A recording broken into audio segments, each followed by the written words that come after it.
Tonight, I will be telling 11 stories. From a family haunted by an old curse, a monster with a love for tongue twisters, quarantine life, and much, much more. This lineup consists of many different but terrifying tales.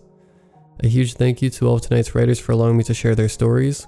Without them, this video wouldn't have been possible. Remember to send in your story if you'd like to have it featured. You can either submit it at my subreddit, r/slumberreads, or my email you can find in the description. Be sure to drop a like if you enjoy. Subscribing if you're new is also very much appreciated. Enjoy the video, and as always, I hope you all have a great night.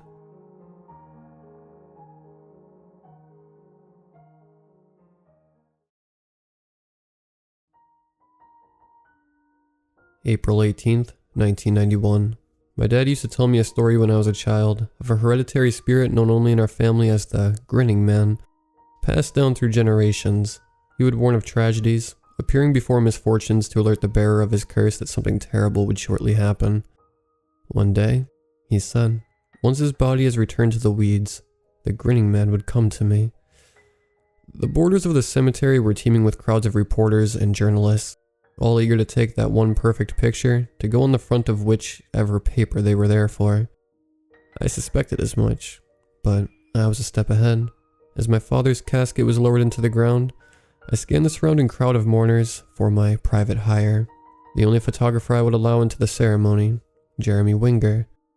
I spotted him on the other side of the hole, his fluffed, russet hair sticking out between a couple of suits that I couldn't quite place. Business partners of my father, I figured. He had many. Once Jeremy locked eyes with me, I nodded to him subtly. He nodded back and began doing what he was there to do. I could see that the constant flashing of Jeremy's camera was upsetting the already upset people in attendance. Namely my brother, Edward. He shot me a brief look of disappointment. Listen, if people are going to take pictures, the least I could do was make sure they would be good ones. It was a win-win. I made sure Jeremy would get the best shots. That way he could sell them to all the papers, and it's not as though they would use any of their own. All the other photographers were 100 feet away. As the eldest son, I was now the honorary head of the family, and I had to make a good first impression. I sure as hell wasn't going to let some hack, amateur journalist, cover the event or let a shoddy, blurry image make it to the front of tomorrow's paper. The car ride home was uncomfortable. My wife, Lillian, glared at me the entire way there, not just because of Jeremy. There were lots of reasons for her to be upset. I wish I understood that at the time. Later that night, me and my wife crawled into bed, not saying so much as goodnight to each other. She rolled over, her back facing me. I wanted to see if she would say anything to me. She never did, and I eventually drifted off. It couldn't have been more than 2 hours before I awoke to her prodding my back. I rubbed my eyes and perked up. Perhaps she was about to apologize, I thought. Are you going to get the fucking phone? She barked to my dismay. The faint sound of ringing began to become more audible as I stumbled downstairs in my nightgown. Yeah, I growled after I yanked the phone off the wall. Hi, George? It's Jeremy. I think we should meet. Meet? I stuttered. I glanced at the grandfather clock ticking monotonously in the corner. It's 2 in the fucking morning. What purpose could you possibly have to meet me at 2 in the morning? Sorry, Mr. Clay. I understand you must be livid. I could hear a slight apprehension in his voice. But this really is quite an emergency. I think it's best to meet as soon as possible. I sighed and arranged to meet up at a bar called Danny's. The only place I knew would be open so late. Sorry. Honey, I'm going to meet a friend. I won't be any longer than an hour, okay? I shouted up the stairs, slipping on my pants and shoes. No response. I suspected as much. I pushed open the door to Danny's, the stench of stale beer filling my nose. Jeremy was already there, sat in an isolated booth in the corner. As I approached, I noticed his left leg shaking under the table. You not gonna order anything? I smirked, referring to the empty table.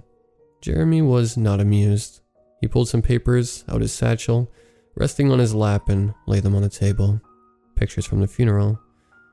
Now, I really am sorry, Mr. Clay. I don't know how I could have missed them. What are you talking about? I said, more than irritated. He pointed to his spots on the leftmost picture. This was the first picture I developed when I got home. Look closely. There was an urgency about his tone. I looked to where he was pointing. There was a man, an elderly man dressed in all black like everyone else, donning a similarly colored trilby. He was amongst the miserable crowd of mourners, but what differed him from the rest was the wide, sinister, almost cartoonish grin. His face contorted around his ominous smile, as though it was painting him. I was speechless. Then I developed another, and another, the same man appearing in all of them. Jeremy continued. I don't know how this could have happened. As I said, I didn't even notice him at the time. There was a sort of dismay in his voice. I almost felt sorry for him. Well, can't you just edit him out or something?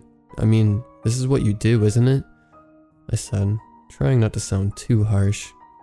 Yeah, well, I thought of that too, but look closer. The man is obscuring you in all of them. George, you are not in a single one of these pictures. I told Jeremy to leave. What should I do with these? He asked on his way out, holding up the pictures. Flush them down the toilet, burn them, destroy them, I don't care. I responded, defeated. He left and I sat at the bar, ordering more than enough drinks. Didn't stop me from driving myself home though. I stumbled my way through the door and in a stupor and collapsed on the couch. The next few weeks were a blur. I went from meeting to meeting, function to function on some sort of anxiety-riddled autopilot. It was during this period of limbo that the grinning man made another appearance. Honestly, I couldn't give two shits about my nephew's football game, but Lillian wanted to go, and things were already bad with my brother, so the choice had already been made for me. Once we got there, I was surprised at the size of the field and the surrounding stands. I have my dad to thank for that one. He preferred homeschooling for his children. Our family sat near the top of the left stand. Best seat in the house, apparently. I wouldn't know. Alex, my nephew, was number 3. He was actually fairly good. I can't remember exactly what the score was, but Alex's team was winning as the game neared its end. By that point, I was more invested in the game than I could have ever anticipated. Through a series of catches and throws, Alex had gotten his hands on the ball once again. The crowd erupted as he tore across the pitch. But as he did, in the rim of my peripheral, I spotted an unsettling sight across the field. Up at the very top of the stand, immediately opposite ours, a familiar face grinned at me. Thinking my eyes to be deceiving me, I squinted and leaned forward. Sure enough, it was him, the same man from my father's funeral pictures, wearing the exact same dark outfit, his black hat tilted downwards atop his twisted face. Suddenly, in an instant the crowd became almost silent aside from a few gasps. I looked back down at the pitch. Number 3 was laying on the ground clutching his legs surrounded by the other players. Eventually he was lifted off and taken to a nearby hospital. I later learned that one of the other kids, in a brutal attempt to keep him from scoring, tackled Alex so belligerently that his left leg snapped clean in two at the shin. I didn't see the man after that. He was nowhere to be found after the game, and believe me, I looked. I wanted to question that freak on who he was and what he wants with my family, so I waited at the entrance to the stand I saw him in, but he never came out. Lillian didn't take kindly to me neglecting her after the game, however. She was much closer to Alex than me, and I could see she was a little shaken. Once back home, I tried to comfort her, but it was too little, too late, I suppose. And the day ended the same way they had the past month, with not so much as a good night before we slept. Another month passed without incident. Alex was in the hospital for a day or two before coming out with a cast and a pair of crutches. I gave my sympathies to Edward and his wife over the phone. They thanked me, but I could hear the faint whispers of bitterness in their voices. They weren't too impressed with my apparent lack of concern. I waited for a day in which I was free. Back in those days, that privilege came seldom. The plan was to have my chauffeur, Rodrigo, drive me up to the city to buy a gift for Alex. It was time for me to start giving a shit. I leaned my head against the back left window as the car rolled along the road. The sky was gray. I stared at it with a sense of melancholy, or perhaps just boredom. "You okay back there, sir?" Rodrigo asked, glancing at me in the rearview mirror. I shot him a subtle thumbs up and returned my gaze to the window. "Rodrigo?" "Yes, sir. he responded. Rodrigo was young, you see. His father used to work for me, so I figured I'd throw his son a bone after he died. He was a good kid, who looked good behind a wheel, especially the wheel of a car expensive as this one. What's your favorite movie, Rodrigo? I asked. Die Hard, he answered quickly. I snickered. That was your dad's favorite as well. Maybe that's why he decided to be a security guard. Yeah, maybe, Rodrigo responded hesitantly. But John McClane wasn't a security guard. He was a cop. Same difference, I mumbled. You got a girlfriend, Rodrigo? No, sir. Never had a girlfriend in my life. I turned my head facing the front windshield. What? How old are you? 20, and you've never had... I paused. Past Rodrigo's head, on the right sidewalk, the silhouette of a man came into view. It was him. Quickly, I lunged out of my seat and into the parting between the two at the front, basically breathing down the back of Rodrigo's neck. I pointed at the man whose unhinged grin became visible as the car rapidly approached. Do you see that man? I shouted. Rodrigo was startled. Who? I don't know him. Him in the black hat. He tried to keep his eyes on the road, but my voice was getting more and more urgent. Mr. Clay, I don't know. I can't see. I was borderline screaming now. Look! Would you look? In between the commotion, and without warning, a young boy ran out from between two parked cars and into the road. As if in the same instant, Rodrigo swerved to the right, narrowly missing the child but still hurtling into the rear end of another parked car. As we collided, I was launched back into my seat, my head smacking off the leather, which almost broke my neck. I shook my head in an attempt to recover from the stun of the collision. Once I could see straight, I scrambled out the door and into the road, looking for the grinning man. He wasn't there. Rodrigo was fine, if not a bit disturbed. The car, however, wasn't so lucky. The entire front was completely demolished, almost sinking into the back of the other car, as though it was one long vehicle. The rest of that day was a blur. Once I was back at my house, it was non-stop phone calls. My assistant was furious and strongly instructed me to fire Rodrigo. I ignored her advice, but it was no matter. Rodrigo quit the next day. Once back home, I was surprised with an unfamiliar display of concern from Lillian. Her tone wasn't what I would call affectionate, but beggars can't be choosers. We sat on the couch and talked. I know you only told me you were fine not to worry me. I'm not stupid, you know. She spoke firmly and confidently. I looked to the floor as she did. What's on your mind, George? I turned back to her. I thought of telling her that perhaps my father's death had affected me more than I first let on, or that the guilt of my poor behavior had finally caught up to me. But like police dogs have a scent for drugs, she had a scent for bullshit. When I was a boy, Dad used to tell me a story. I can't remember the details, but in its simplest form, the story was about our family, of a figure that only us, with clay blood, could see. Oh, Jesus, she interrupted. Are you gonna let me fucking finish or what? I barked. Her willingness to write this off so easily made me livid. I'm not asking for a goddamn ghost story, George. I'm trying to show you that I worry, which is more than you deserve. She was standing up now. You asked me a question, but you're not letting me answer. Just because you bothered to ask doesn't automatically mean you give a shit about me. You know, it kind of defeats the purpose when you don't let me get a word in. It was a miracle I was able to make an actual reasonable argument, let alone do it while staying relatively calm. I fought the urge to stand. Instead, I just sank back on the couch. So, how about you sit down and let me finish, yeah? I said, patting my hand on the free space of the couch. Lillian huffed before sitting, folding her arms as she did. I'm no expert, but I'm pretty sure that means they're closing themselves off. Thanks. Now, what I was trying to say was that I think that my father's death has affected me more as I may have let on, I said, defeated. Over my dead body, would I let that forked-tongued bitch know that I believe in ghosts? Honestly, I didn't care all too much about good old Arnold Clay's passing, as I think I've made that abundantly clear. She squinted at me condescendingly. What's all this about ghosts or whatever then? She said, with an almost cartoonish level of suspicion. It was just my long-winded way of saying I'm sad, I said. Lillian scoffed. She didn't believe me. I figured as much. But at least it didn't end with a storm of curses and tantrums. She said nothing else and excused herself to the garden. To smoke, I suspected. I didn't blame her.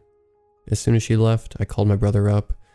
I asked if Dad had ever told him the same story as he had told me. He didn't know what I was talking about. Listen, George. He spoke softly. I worried about you. We all are. You haven't been the same since Dad died. I rolled my eyes as Edward continued. As I'm sure you know, it's my birthday next week. I'm having the whole family around and I'd like for you to be there. I understand if you want to be alone. I was almost caught off guard by this uncharacteristic show of kindness. Yeah, I'll definitely be there. I responded without hesitation. This was my chance to prove that I wasn't batshit. Immediately after Edward hung up, I began to dial again. I waited eagerly for Jeremy to pick up the phone. Hello? He said. Jeremy, it's George. I'm going to need those funeral photos. You know the ones, with the grinning man? It took him a few moments to answer. Where? I threw those out, Mr. Clay. Remember you told me you didn't care what I did with them. He responded confused. He was right. I did tell him that. Fuck. Okay, Jeremy. Are you free now? I need to meet you at Danny's again. Mr. Clay, I told you I don't have the photos anymore. No, I know you said that, but you can still help me. I'll explain when I'm there, okay? Can you be there in an hour? I asked with a stern confidence. To my delight, Jeremy agreed to meet. The sky outside was aglow with golden rays of sun as it lapsed down past the conurbation. I pushed open the door to Danny's to see Jeremy sat in the same place he was last time. I sat opposite him, same as before, and waited for him to speak. So, what can I do for you? He said nervously.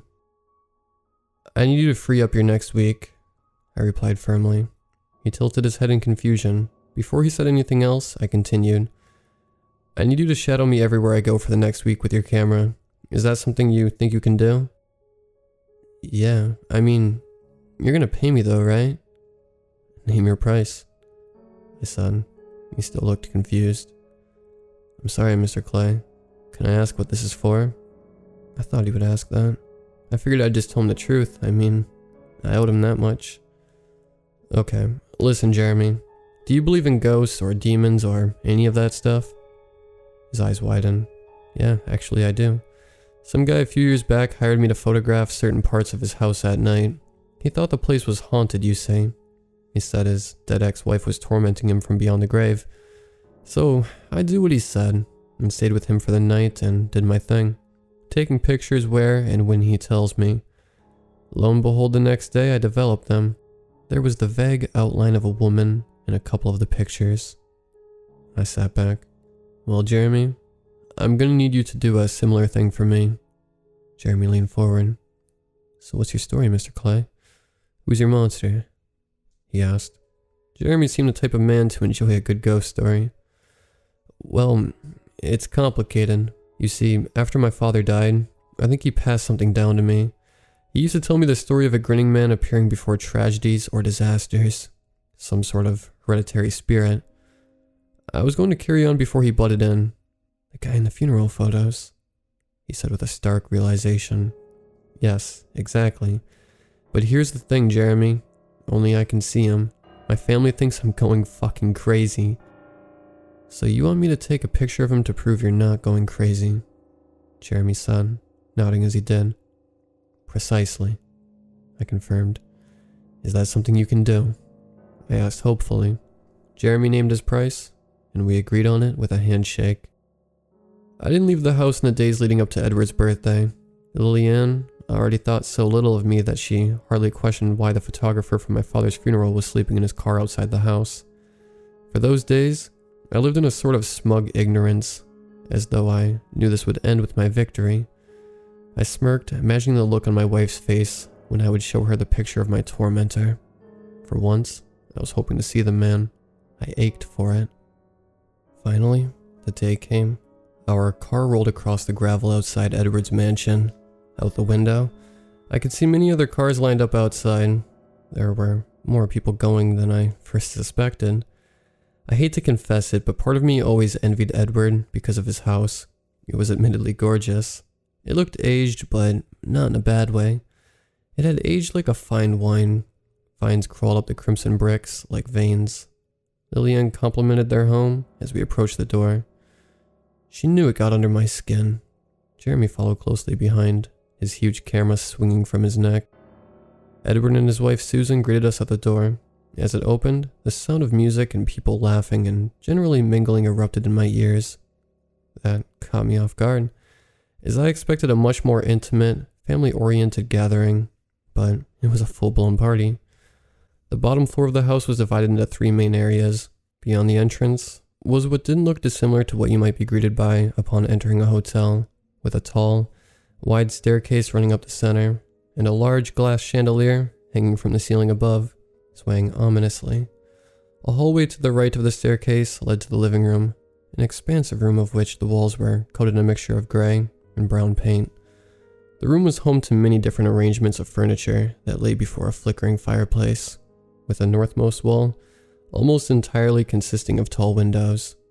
Out of the windows you could see their garden, a huge grassy glade surrounded by woodland. Alternatively, on the other side of the house, past the hallway on the left side of the lobby, was the kitchen, among other utilities. I dare not go in there while the cake was being prepared. After some small talk between our 2 couples, I pulled Edward aside. "Who are all these people?" I asked over the noise. "Just friends," he replied. "I know you always used to hate our little family meetups. This is much more up your street, George. I thought you'd be pleasantly surprised." I put on a fake smile and agreed. "Yeah, this is much more fun," I said. And that part was true. But I wasn't here to have fun. The large amount of people would complicate things. If the grinning man was to appear, he would be much harder to spot amongst the crowd, not to mention the trouble it would take to get a good picture of him. Just as I thought our conversation was over, he pulled me in closer. "Say, George, I see you've brought the guy from the funeral here. You know this probably isn't a newsworthy occasion," he said, pointing to Jeremy, who had made himself comfortable in the corner of the living room, glass of kava in hand. I looked at him, then back at Edward. "I just thought he should be here. Better safe than sorry, don't you agree?" Edward smirked and nodded before patting me on the back and walking off. The interior of the house was spacious, but it still seemed crowded. Groups of shit-eating old men and their trophy wives sipping on champagne everywhere I looked. Though, I suppose Edward was right. If I hadn't been burdened with the knowledge that I'm being haunted, then I might have actually had a good time. I glanced at a tray of drinks across the room, laying on one of the many tables strewn about the living room.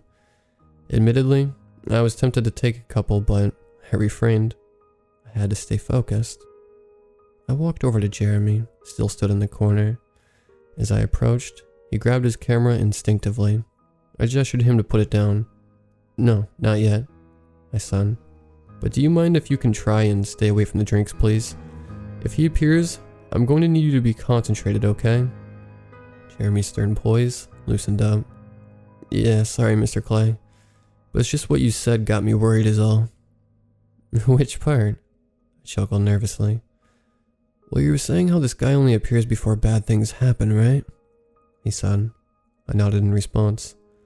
"Well, in that case, if he were to appear, then isn't there a chance someone could get hurt or something?" Jeremy's right leg was quivering slightly now. Trying to put on a brave face, I placed a hand on his shoulder. "Listen, Jeremy, it's not like that. The worst I've seen happen is... well..." I started in my attempt to conjure up a lie. "One time I saw him, then a bird took a shit on my head. I think when we were talking at Danny's, I might have made it sound worse than it really is." I took my hand off his shoulder. "You okay now?" I asked comfortingly. Jeremy nodded. "Good man," I said, patting him on the back. I walked off and he followed me to the lobby in which more people were mingling. After that brief but telling interaction, my blind ignorance had dwindled entirely. It was instead a sense of hesitation and perturbed distress, which came over me during my hasty journey to the foyer. I hadn't noticed it before, but the incidents in which he showed himself appeared to be getting more intense. The thought raced through my mind. First, it was the funeral. That was where I would consider the gradual decline of my family life began. That was subtle. But then it was the football game, injury, then the car crash, which almost ended the lives of 3 people. Me, Rodrigo, and the child. If I were a betting man, I would say death is next. The thought alarmed me. Once in the lobby, my haunted gaze turned to the chandelier, which at a closer glance appeared to be rocking subtly like an empty swing in the wind. Below it stood 3 strangers, blissfully unaware as to what threatened them. I turned to Jeremy and quickly gestured him to get his camera ready. He clutched it and held it up to his face. I looked all around for the man in every corner of the room. I was ready at any moment to see his grinning face amongst the crowded room, to see his black hat protruding out of the groups of people. I was certain that chandelier would fall, but alas, he was nowhere to be seen. But I did catch a glimpse of my brother. He was talking to a few of the other guests in the corner. I went to him and pulled him aside once more. "Edward, does the way that chandelier is moving not alarm you?" I said, pointing up to it. He looked up at it and squinted his eyes. "I don't see it moving, George." He responded confused. I looked up to it. He was right. It was still. Completely still. I looked down, my mind somewhat tangled. "What's the matter with you, George? You seem disturbed." I was. "You're still thinking of that story Dad told you, aren't you?" I met his eye line. My vanquished expression told him all. "Oh, Jesus, George. It's a tall tale. A story to scare you before bedtime. That's all it is." I knew it was more than that, but I couldn't go into it with him now. "Listen, I think you should take this time to have fun. I mean, what's the worst that could happen?" he said. He had no idea what the worst was, but he did have a point. It did cross my mind at that moment that the chance of the grinning man appearing at a birthday party was slim.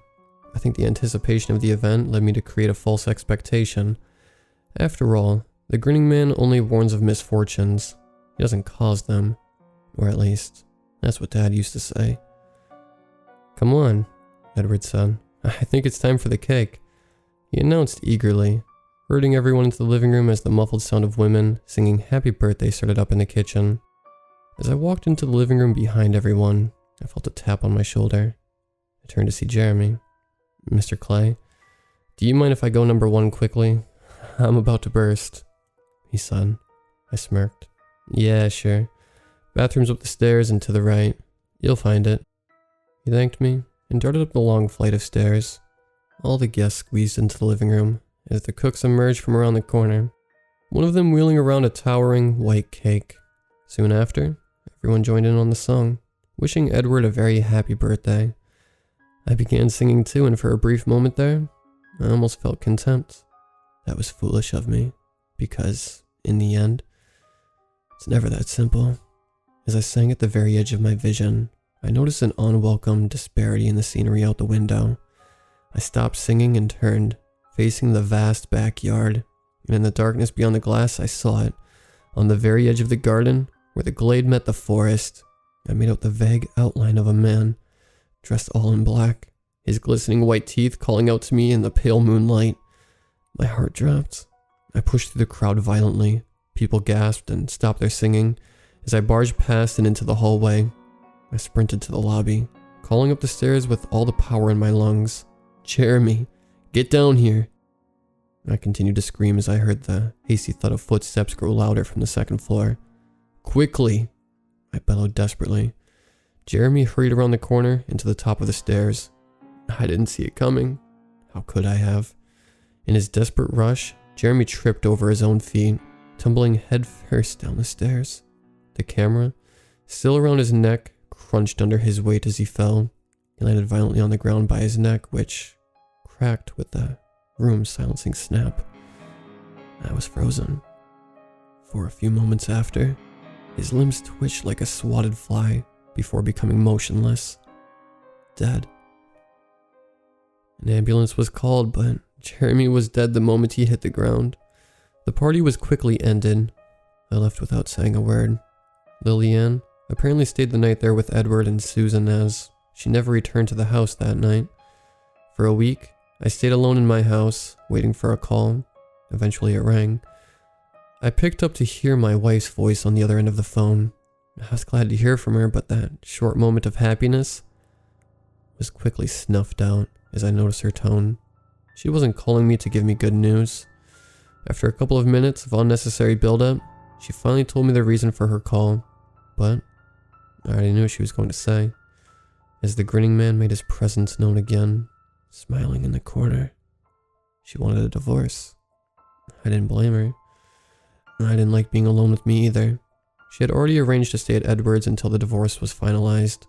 The following month had me feeling lachrymose, defeated, and utterly alone. Well, to be honest, it may have been more than a month, around a week or two, of staying indoors. I think I just lost track of time. One day the lack of sleep finally got to me. That was no way to live. After the sun had sunken and the moon became bright, I finished the last of my brandy. Hours of contemplation later, I finally decided which room I would do it in. I retrieved a bottle of painkillers from the bathroom and entered my bedroom. I sat on the floor and leaned my drunken head on the wall with the bed facing me. I cracked open the bottle. Just as expected, there he was. He stood in the dark corner across the room, still grinning, and still pleased. I looked at the bottle, then back at him. I stared deep into his wide, piercing eyes. I looked back down. I smirked. Putting the bottle down, I stood up, looking the man up and down. "No," I said. The man tilted his head, still grinning. "No," I repeated, but louder this time. "You don't warn of tragedies. You cause them. Dad may not have seen it, but I do." The man's grin slowly turned to a cartoonish frown as I continued to defy him. "I know your endgame. Once I kill myself, you'll just move on to someone else. You think I'm gonna let you get to me, but I won't. I'm a businessman. I'd rather see you lose than win myself. I'll lock myself away, get institutionalized, whatever it takes to keep you away from anyone else." For once, I felt as though I was winning. The man's bottom lip began to quiver, and his eyes became misty. I kicked the bottle of painkillers away, and they exploded all over the floor. And with that, the man burst into tears. A childlike tantrum.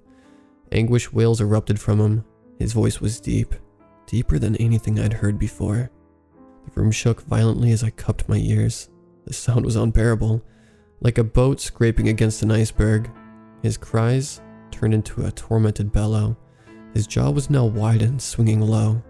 The bedroom window burst as he let out one last tortured roar before silence. I took my hands off my ears and scanned the room. Nothing. He was gone. I'd won. I'm going to be honest. My transition back to normalcy was complicated and a bit messy. I still didn't leave the house for about a week. As happy as I was still shaken.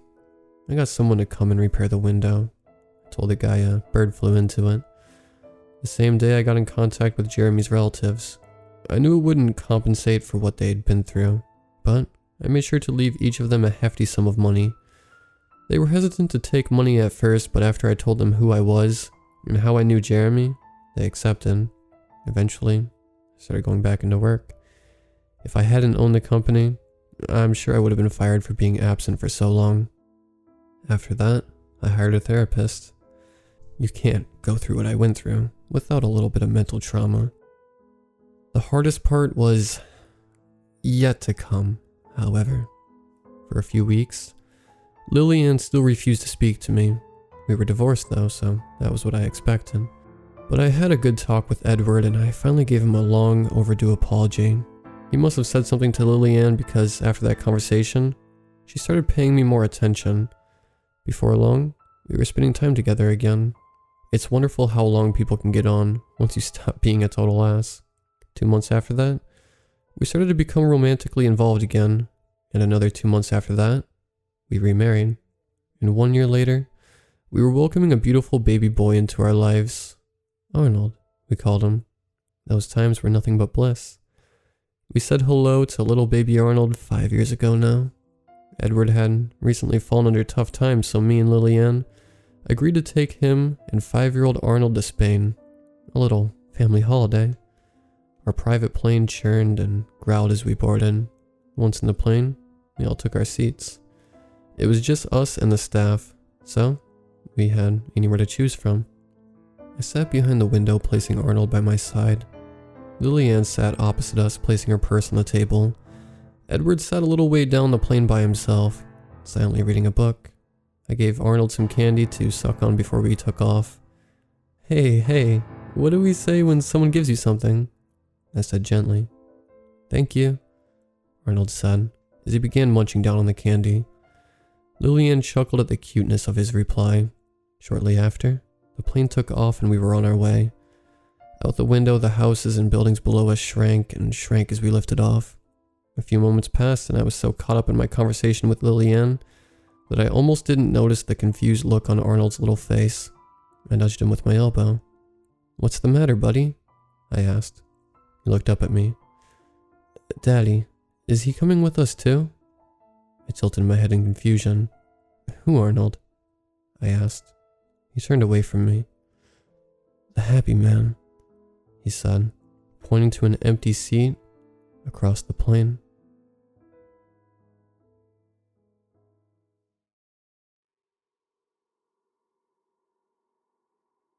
How did this all happen? Those are the famous words everyone asks whenever anything horrible happens. Those words are just the same words that are going on in the head of Tristan. He glanced around the large cage he had been thrown in with 9 of his classmates. It was just a simple trip, he thought to himself. He looked out from the cage to see the thing that had brought them all here. He cursed under his breath as he watched the thing move. Just then, Tristan noticed the shadow of someone coming to the side of him. He turned his head, seeing his classmate, Jacob, come forward. Jacob peered out of the cage, his eyes focused on that thing. What do you think it's going to do? He asked softly. Tristan turned back to the thing. He shook his head. Not sure, but we need to figure something out. Tristan looked at his phone. It's been about 4 hours since it captured us. Jacob turned from the thing, focusing his eyes inside the cage. Besides he and Tristan, there were about 7 others with them, 4 girls and 3 guys.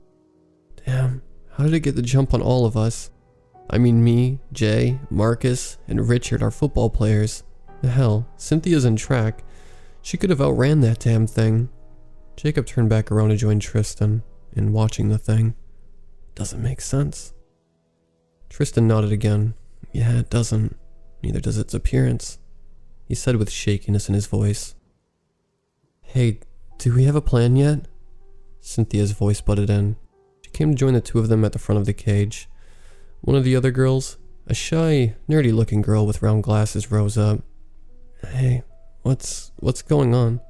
She asked. It's okay, Jennifer, Cynthia said. She turned back to Tristan and Jacob. So, anything? Not a clue. Jacob slumped his head into one of his hands. So far we've been watching this thing. Cynthia elbowed Tristan. Come on, you're the brains, aren't you? You must have figured out something. Tristan stared Cynthia in the eyes. Without saying anything, Cynthia knew he had nothing. She cursed under her breath. Hey, what if he comes to the cage and we rush him? Jay stood in the middle of everyone else in the cage. Hell, I know Jacob can tackle anyone down. And with me and Marcus, I'm sure we'll buy enough time for us to escape. Jacob pushed himself away from the front of the cage, shaking his head. He walks over to Jay and poked his chest. Don't you think I thought of that? It won't work. Think about it, will you? This thing, whatever the hell it is, managed to capture all of us. I'm sure he'll have no problem stopping us if we tried that. Jay pushed Jacob away. Hey man, we don't know if we don't try. Come on. Marcus stepped between the 2 of them. Hey, knock it off, you 2. Jennifer and the other 2 girls, Dayla and Charlotte, huddled together in fear. Cynthia walked over to the 3 of them. Hey, don't go letting this thing see you guys are afraid of it. Tristan watched his classmates either argue or console one another. Doing so, his mind wandered off to the hours before all of this happened. He remembered they all gathered together at a party after their team had beat their rival school. They drank and ate all the way through. But it was around midnight that Jay remembered seeing a person staring at them from off the way. As they all stood together to see who the person could be, that is when the strange person let out a sharp, stinging cry, making a lot of them black out. Tristan's only memory after that was waking up in a groggy state in the cage. He looked around to see where they were, only to see one source of light that lit the area in front of the cage. Everywhere else he looked was nothing but a shroud of darkness. As he looked in the darkness, he heard the shuffle of movement. He froze upon seeing the strange-looking thing emerge from the darkness like a piece of cloth. Hey, Jay cracked voice shouted. Tristan snapped out of his memory from Jay shouting. He saw Jay's eyes stare off behind him. Turning around, he jumped back as the thing's pale bone hands gripped the cage door and stepped forward with its spike-like legs. The thing was clad in torn green cloak that clashed with its pale skin. It almost looked human save for the strangeness of its tongue. Its tongue was so long that it twirled around its body, but never hit the ground. It eyed everyone in the cell. The thing threw open the door. Everyone watched in horror as it put its right arm. In a flash, the arm stretched faster than anyone could see. It grabbed Richard, who had been sulking in the corner of the cage. He screamed and kicked, but it didn't matter. The thing retracted its arm and slammed the cage door shut. Everyone hurried to the front of the cage, watching the thing place Richard in the middle of the room. It stood in front of Richard, about a few inches away. Richard dare not look at the creature. What is it going to do to him? Jennifer asked. Do you see how fast its arm stretched? Marcus asked. Its arm? Did you see its tongue? Dale said. Guys, shut up. Jacob gripped the cage with both hands. He began to rattle the cage. We need to get out of here and save Richard. How can a clam cram in a clean cream can? Everyone hushes when the thing spoke. Its long tongue and strange appearance didn't match the voice that came from it. A simple, normal-sounding voice. Richard opened his eyes, but flinched at seeing the thing. What? What? How can a clam cram in a clean cream can? Richard shook his head. I don't know what you want. The thing stepped forward, its hands gripped tightly. How can a clam cram in a clean cream can? Its voice rises in both anger and annoyance. How can a clam cram... shit, I bit my tongue. Richard put a hand over his mouth. Then the thing's shadow loomed over him. Before he had a chance to glance up, everyone in the cage grew pale as the thing ripped apart Richard's head in two. The three girls jumped back in fear, crying and closing their eyes. Cynthia turned to the side, letting out a stream of vomit. Tristan, Jacob, Jay, and Marcus couldn't believe what they had seen. No. That can't be real. Richard. Jay screamed. Marcus pulled Jay away from the cage front. He's gone. No, he can't be. Not Richard, man. Shut up, Jacob shouted. We need to stay focused. The thing kicked away the top half of Richard's head. It grabbed Richard's lifeless body by the ankles and pulled him out of sight. The thing returned, walking in a faster pace toward the cage. Its tongue never bounced as it made those fast strides. Guys, watch out, Tristan said. The thing hit the cage once with its fist. It let out a deep, guttering growl. It pointed a bony finger at Charlotte. Hey, no way, Jay shouted. The thing slammed its fist on the cage again. It pointed once more. No, I don't want to go. I don't want to. The thing swung open the cage and reached inside.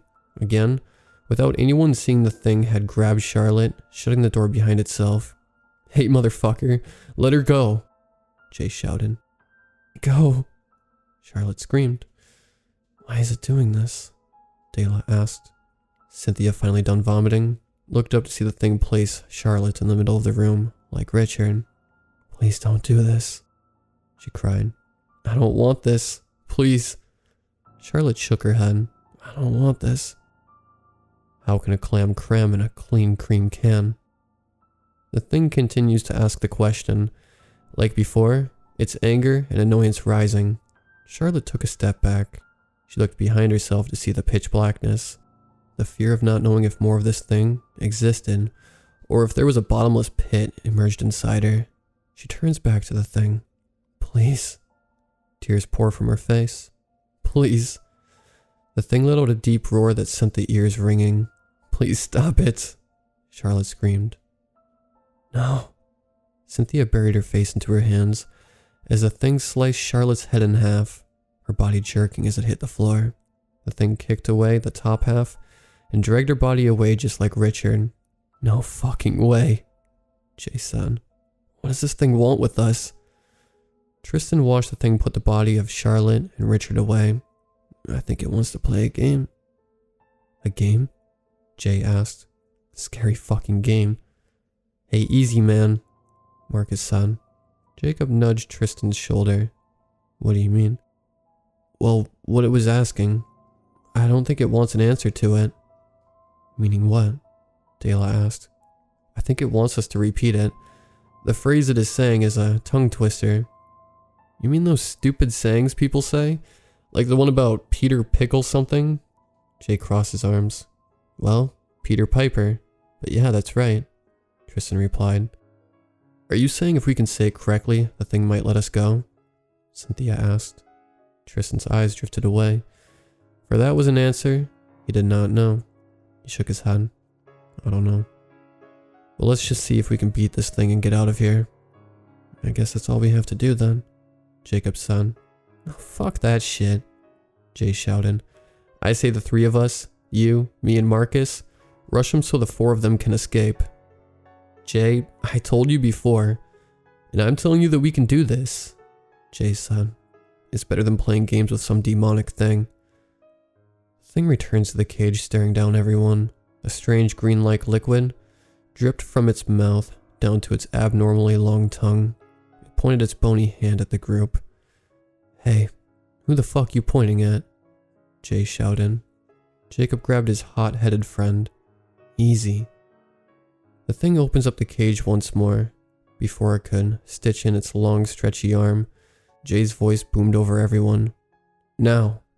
Tristan watched as Jay and Marcus charged into the creature, pushing it down on the ground. Jay turned back to everyone. Run! Dayla and Jennifer ran out of the cage, entering the darkness. Cynthia went to move after the other two girls, but the sound of Marcus coughing, something up, made her pause. Jay was pushed into the cage at such a force that he felt he couldn't move. Marcus had been impaled by the thing's long tongue. It raised Marcus up into the air before slamming him down into the ground. It went on to slam him into the ground until his face resembled that of putty. He removed its tongue only for it to wrap around Jay. Jay screamed out as he felt his insides move into one another, as the thing's tongue squeezed into him. Jacob ran out of the cage to pull the thing's tongue off Jay, but it was so slimy that his hands just slipped right off. The thing pulled Jay toward it. It held out its two bony hands and grasped Jay's head. In a sheer instant, it ripped Jay's head off his shoulders. Jay's blood hit Jacob in the face. The thing tossed Jay's body, and his severed head came across the room. It reached out to Jacob and sliced him in half with his tongue. Tristan and Cynthia stood frozen in fear at the thing. It stared right into their eyes before shutting the cage door. It rushed off into the darkness, chasing after Jennifer and Dayla, as Tristan and Cynthia waited frozen in that cage. They heard the blood-curdling screams of Dayla and Jennifer, slowly followed by the sound of bones and body parts being ripped apart. Minutes went by before the thing returned to the cage. Cynthia and Tristan, now the only ones left of their classmates. The thing had cleaned up the dead bodies of everyone it had killed, putting away their mutilated piles, away properly in a sort of pile it keeps hidden in the darkness. It returned to the cage, eyeing what was left of its players. Swinging open the cage door, it pointed a finger at Cynthia. Tristan gave a nudge in Cynthia's side. He muttered under his breath, "Just try to play along with it. I'm sure we can leave if we beat it." She muttered back with her eyes, never leaving the thing. "How can you be so sure?" Tristan shook his head. "I'm not, but what else can we do? We've lost everyone else." "But I don't want to be lost." Cynthia's voice began to crack. Tristan grabbed her hand. "Don't let it see your fear. be strong. Though he said those words, he knew if she messed up what her fate would be. Then it would be his turn, and the fear of what would happen began to seep into him. The thing bangs its free hand against the cage. Cynthia nodded at the thing slowly exiting the cage, and followed it to the middle of the room. There the two of them stepped just a few feet apart. Then, from this thing's strange-looking mouth came the familiar line it had been saying the entire time. How can a clam cram in a clean cream can? Cynthia looked back at Tristan, who watched her from the cage. He gave a slight nod. Cynthia turned back to the thing who continued to say the words, his voice growing like it did before killing Richard and Charlotte. Cynthia swallowed the fear that made her body tremble and shouted, How can a clam cram in a clean cream can? Then silence came in the room. The thing looked happy at hearing Cynthia, as she said it without any issues. However, 6 sick hicks, nick 6 slick bricks with picks and sticks. Cynthia swallowed again. 6 sick hicks, nick 6 slick bricks with picks and sticks. She closed her eyes after repeating it.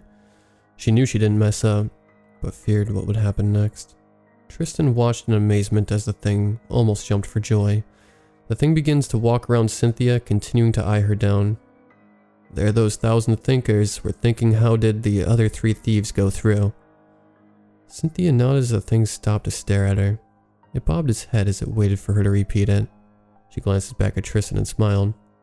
There those 1,000 thinkers were thinking, how did the other 3 thieves go through? Tristan banged against the cage. No. Cynthia looked at him, wondering why he shouted no. However, it was too late before she could look back at the thing. A quick breeze flew by her. Her life vanished as her head rolled off her shoulders onto the ground. The thing let out a deep, angry howl. It began to kick and stomp Cynthia's body. Watching the thing put away Cynthia's body, it was soon Tristan's turn. He stood up in the middle of the room. The light above them began to flicker every few seconds. The thing glared into Tristan's eyes. It was there that Tristan felt that the thing wasn't truly mad at them, but at something else. He felt it when he saw it stomp Cynthia's dead body. Was there a reason why the thing played this game? What did he get out of this? Would it truly let them leave if they won? Would they even win, or would Tristan be stuck playing TongueTWISTer with this thing forever? He slapped his face. No, he can't think of that now. He had to focus. He took a deep breath. He met the glare of the thing. Then it spoke. How can a clam cram in a clean cream can? How can a clam cram in a clean cream can? 6 sick hicks, nick 6 slick bricks with picks and sticks. 6 sick hicks, nick 6 slick bricks with picks and sticks. There those 1,000 thinkers were thinking, how did the other 3 thieves go through? There those 1,000 thinkers were thinking, how did the other 3 thieves go through? The thing began to chuckle in glee. Like the words it spoke, its chuckle didn't match its appearance. It sounded almost human. TongueTWISTer after TongueTWISTer. Tristan managed to repeat the words back without screwing up. Each time the thing became happier and happier. Then as the light flicker grew from seconds into minutes, the thing held up its head, letting out a deep, hearty laugh. It then stood wondering what another twister could say. Then it looked up. Its eyes narrowed, giving it an appearance of one who would look at something with curiosity. It took in a deep breath and said, Yolly Bolly had a jolly gollywog. Feeling folly, Yolly Bolly bought his jolly golly, a dolly made of holly. The golly, feeling jolly, named the holly dolly Polly. So, Yolly Bolly's jolly gollies, Holly Dolly Polly's also jolly. Tristan couldn't believe what he had heard. Out of all the TongueTWISTers he had heard, that one was the one he couldn't wrap his tongue around. Hell, he didn't even want to wrap it around it. Tristan cleared his mouth and throat. All the twister he spoke began to make his mouth water. He glared at the thing who just returned that curiosity glare at him. It waited patiently for Tristan to repeat the phrase. Tristan grit his teeth, his body shaking, for he knew if he failed, he'll just join the pile of his classmates. Taking in all the fear and deaths of his classmates in mind, Tristan stepped forward. The thing cocked its head back, surprised of Tristan moving forward. Yolly Bolly had a jolly gollywog. Feeling folly, Yolly Bolly bought his jolly golly, a dolly made of holly. The golly, feeling jolly. Named the holly dolly Polly. So Yolly Bolly's jolly gollies, holly dolly Polly's also jolly. Tristan shouted the tongue twister the loudest he could, to make sure the thing could hear every word. A long silence surrounded the two of them, as the light flickered again. The thing vanished before Tristan's eyes. He looked around, seeing no sign of the thing. He let out all the fear that he swallowed. It took him over, making his body shake, and his eyes to release streams of tears. He couldn't believe it. He had beat the thing. Or, that's what he thought. He felt a hand grab his head, bringing him close to the thing's face. With his other hand, the thing reached into Tristan's mouth, pulling his tongue. It began to brand Tristan's tongue with a strange mark. Tristan writhed on the ground, as the sheer burning sensation was something he couldn't believe. He looked up to see the thing crumble into dust with a smile. Tristan held out to his mouth, yet as he did, he felt a bulge hit his hand. As he removed his hand and opened his mouth, his tongue shot out like silly string, stretching out as far as the thing's tongue had. He watched in horror as his skin turned a pale color.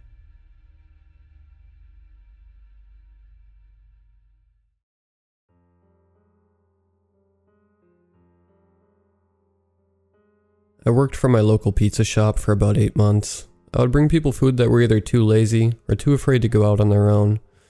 It's not like I wasn't afraid to, but I was smart enough to know that if I followed the appropriate steps, I could make a nice bit of money for myself. Of course, I had to take the necessary precautions to avoid infection, but that didn't prove to be too difficult. I made sure to wash my hands well and often. I always wore an uncomfortably large mask, but it was worth the hassle to ensure my own and others' safety. I always carried a generous amount of hand sanitizer on me at all times, just in case. My other duties, besides deliveries, included taking inventory. I also had to go out and buy the groceries for the restaurant. This meant I had to go to the one place where everyone dreaded going during these times. Grocery stores. Costco. As well as numerous other large stores. It wasn't difficult work. However, I got paid very well for it. This was because I got paid extra for the risk I was taking, on top of stimulus checks. I felt bad that I was making more money than ever, while the rest of the population suffered, but it didn't bother me too much, as I had always struggled financially. Friday was business as usual. Take inventory in the morning, check for deliveries, and jot down my shopping list. Often I had such a long list that I had to fill up 2 huge carts. Friday was the last day before my 3 whole days off. I couldn't wait to finally relax. I was even planning to have a large dinner party with my friends. Despite the current circumstances, I knew we shouldn't be doing so, but I hadn't seen them in months. I couldn't wait. I finished up my list, got in my van, and headed to the first store. Each stop went business as usual. I said hello to each of the employees who I would see regularly. I even learned their names. I remember Steve particularly because he always says hello to me, and my girlfriend when we go shopping together. I was alone this time, however. I thank the heavens for that now. I arrived at my final stop, Smart Food Service, possibly my favorite store on the list. This was the only store that required me to go into their back warehouse, labeled employees only. However, I was permitted back there. Everyone that worked in the store knew who I was at this point. I always went into the back first to get the heavy stuff. I waved hello to the cashier, Ashley, when I walked in. On my way to the back of the store, I noticed it was almost empty. This was strange considering it was a Friday, and Friday afternoons and evenings are always very busy. I saw a few workers, and 1 or 2 customers. There was a man with his 2 daughters, and 1 older gentleman by himself. I strolled past the employees only sign, and walked right into the warehouse.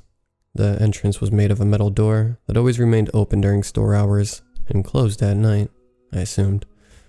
Come to think of it, at the time I had never seen it closed. They stored the pizza boxes I needed in the back of the warehouse. Sometimes I had trouble finding them, but most of the time they were in the same spot. Sometimes they were stacked so high that I had to play gigantic Jenga to get one out. I could carry 1, maybe 2 cases at a time.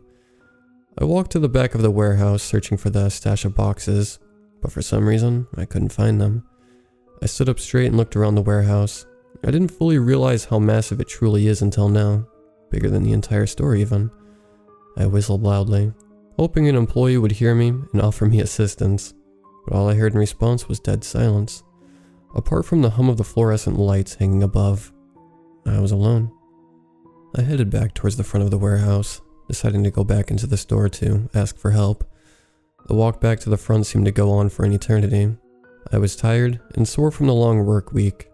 The only other thing on my mind was excitement for the party that I was throwing. I couldn't wait to see all my friends again.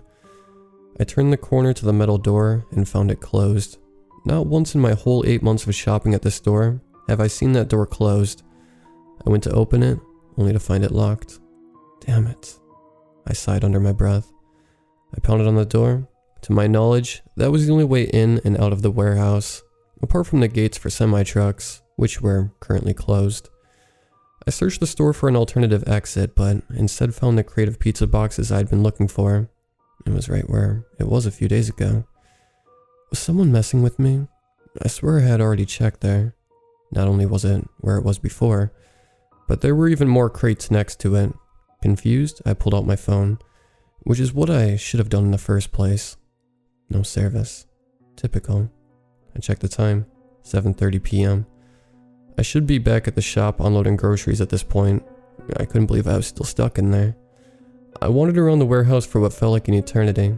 I checked my phone again. I saw 2 bars of service. I immediately dialed the number for the grocery store and was about to call when my phone rang. It was my girlfriend, Kayla. I answered. Kayla? Where are you? You should have been home ages ago. She said, obviously annoyed. What? It can't be later than 8:30. It's 12:30. There was a silence. Look, I'm locked in the... Then the call dropped. Damn it! I yelled this time. I stormed back to the door and furiously kicked it. My kick sent me off balance and I hit the ground hard. I woke up with a blinding headache, accompanied by the screech of the fluorescent lights. I pulled myself up off the floor and leaned on a nearby box. I could see the door. I walked slowly toward it and checked the handle. Still locked. I collapsed to the floor. When you have a concussion, you're not supposed to fall asleep. Alone, I had no one else to keep me awake. I fell asleep. For how long, I don't know. When I woke up, I was in a daze. I couldn't think straight, much less stand. I surveyed my surroundings. I still had my phone and I checked the time. 2:30 a.m. Why didn't anyone come looking for me? The store had to be empty by now and didn't open until 6 a.m. I was just about ready to give up when I saw a set of keys glistening on a hook on the wall. I struggled to my feet. I slowly stumbled towards the keys and grabbed them off the wall. I put one of the keys in the door and turned it. The store was just as quiet as the warehouse. I slowly walked to the front door and tried different keys until I found the one that fit. I stuck the final key in the lock and twisted. I heard an unlocking sound. Finally, I limped towards my car and got in. I knew I shouldn't drive in my current state, so I pulled out my phone to find that I had service. I dialed 911 and fell back asleep. I awoke in the back of an ambulance, taking me to the hospital. I couldn't speak. The EMT noticed I was awake and said something to me, but I couldn't hear him. I fell back asleep. I woke in a hospital, handcuffed to the bed. They must have thought I broke into the store. I explained the situation and was sent home after recovering. I laid in bed, having missed the party. I couldn't believe what had happened. I drifted off to sleep in my bed next to my girlfriend. When I woke up, I could hear the hum of fluorescent lights. I was on the floor back in the warehouse. I screamed. I jumped to my feet, my head pounding, adrenaline coursing through my veins. I ran back to the door and furiously turned the knob. Still locked. There were no keys on the wall. I ran the perimeter of the warehouse, frantically searching for an exit, when I found another door that I had missed before. Not learning from before, I slammed into it and ended up on the other side. I was outside. I was in a fenced-off section behind the grocery store. I attempted to climb the fence. It was a struggle. It was a tall fence and I was injured. I pulled myself up over the other side, then fell down the back of the fence. Closed my eyes. Surprisingly, I felt concrete sooner than I expected and felt no pain. I opened my eyes. I was back in the goddamn warehouse, at the top of some stairs I didn't even know existed. I was beyond confused. I got to my feet and pulled out my phone and dialed 911. I didn't even check if I had service or not. 911? What's your emergency? The operator spoke. Please help me. I'm locked in the warehouse at Smart Food Service on Jefferson Street. I've been in here for so long. An officer is on their way. Will you please stay on the line? She interrupted. Please hurry. I hit my head. I was cut off once more. My phone died.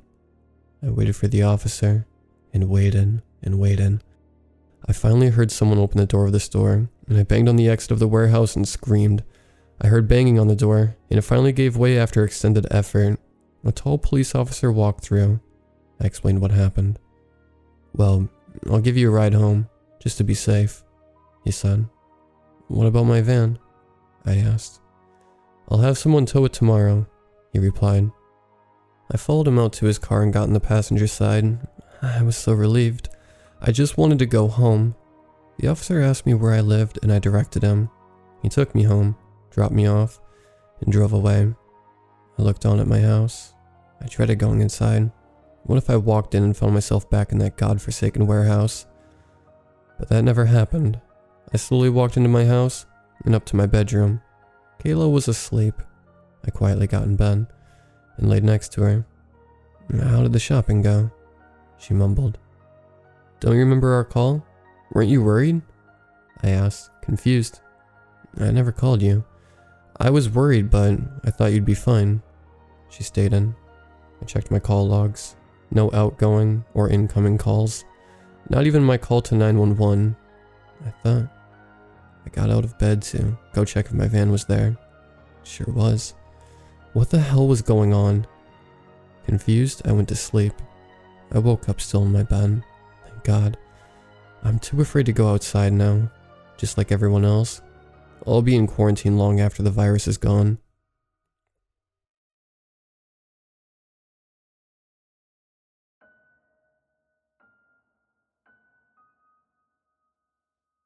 I have a hard time wondering if what I saw was real. I lived on an Air Force base in the middle of the desert. I didn't and still don't know the history of it. I guess I'm too scared to confirm what I saw. I was 9. Due to the high family population on the military base, there is an old school. Not huge, but a good size. The school was close. I could see it from my house. Every morning I would walk to class, cutting through 2 houses. The houses had brick fences and these houses had a huge gap that I would walk through. I would take a right, walking on the long sidewalk even though the school was right across the street. Even though I was out in the open, it was always silent. No other kids, because I always walked later than others due to laziness. No cars because everyone was at work. Only a crossing guard far down the street. One day, I saw 2 kids, a boy and a girl, around my age, walking the opposite direction. Now, winters are cold in the desert. I had a jacket on, jeans, gloves. The girl had on a stripped skirt, a blouse with a ruffled collar. The boy, shorts with a button up. Both had shoulder bags and weird lunch boxes with strings around them, wrapped around their wrists. I was walking toward the crosswalk and I had to go between them. I ended up bumping into the girl. I turned around to say sorry. They were gone. I thought maybe they turned into the gap between the houses, even though it was a good 50 feet away. Whatever. I was 9. The next day I saw them again, dressed the same, even though there was a biting wind. But they looked odd. They had soot all over them, black ash spotting the pristine white of their shirts. I slowed my walk, wondering why they looked dirty, but kept walking. This time, I stepped aside, watching them as they walked away, watching them just walk straight down the long sidewalk, until I decided that I was being creepy and continued walking, until I decided to look back immediately. They were gone. When I know they shouldn't be. It happened again. The next day, they were dressed the same, but they looked even worse. Now their clothes were singed, but the glare was still there, like they just caught fire. When they walked by, I could smell smoke. What scared me though was this time, I decided to look at their faces. They looked blank, but when they walked by me, their heads snapped to the side to meet eyes. They seemed so scared. The next day, it was the worst for me. Same thing, same time, same clothes.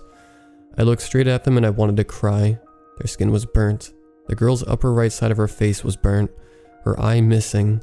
The boy's lower right side of his face was almost gone. I could see his teeth through his cheek. I could see burnt skin all over their body, bones here and there. I stopped walking. They walked faster toward me. I was frozen to my spot, until the girl was so close to my face I could smell burning skin. I met her eye, then my fear melted away to sadness. She looked so scared. Then, she let out an ear-piercing shriek. I knelt down, covering my ears. Suddenly, it stopped. I looked up, and they were gone. The final day was one of the happiest days of my life. I decided they deserved something more from this kid other than creepy stares and fear. As small as it was, I decided to take a rose from the vase my mother always had, and I walked, and I saw them. They hadn't changed. They were still burnt. I could see the smoke coming off them. I stayed put. They walked toward me, and when they came in touching distance, I held out the rose. They stopped and looked at it. In what felt like eternity, the boy took it from me. He turned toward his sister, holding the rose up to her. She reached up to touch the petals and she laughed and laughed and laughed. She got her brother laughing too. Before I knew it, I was laughing as well. She hugged her brother and they both looked at me, still giggling. I saw them turn gray and crumble, the ashes blowing away. The rose dropped to my feet and I picked it up. I walked toward the crosswalk. I really hope they made it home.